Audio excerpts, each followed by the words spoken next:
আমি এইমাত্র খাওয়া শেষ করলাম অথবা আমি এইমাত্র পড়া শেষ করলাম। এরকম বাক্য প্রতিনিয়ত আমাদেরকে বলতে হয়। ভালো হয় যদি এই বাক্যগুলোর ইংরেজি শেখা থাকে। আচ্ছা, আমি যদি বলি, "এইমাত্র আমি পড়া শেষ করলাম।" এই বাক্যটির ইংরেজি কেমন হয়?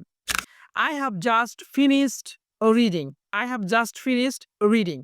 ওকে। আমি যদি বলি, "এইমাত্র আমি লেখা শেষ করলাম।" I have just finished writing. I have just finished writing. আচ্ছা, আমি আমার খাওয়া শেষ করলাম বা আমি এইমাত্র খাওয়া শেষ করলাম। I have just finished eating. I have just finished eating. আচ্ছা, আমি এইমাত্র গোসল শেষ করলাম। I have just finished taking a shower. I have just finished taking a shower. ওকে।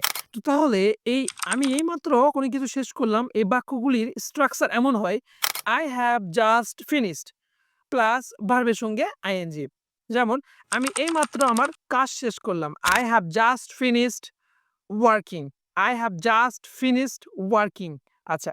তো তাহলে আমি এইমাত্র একটা মুভি দেখা শেষ করলাম বা আমি এইমাত্র একটা মুভি দেখে শেষ করলাম। এই বাক্যটির ইংরেজি কি হচ্ছে তা কমেন্ট বক্সে লিখুন। Thank you for watching.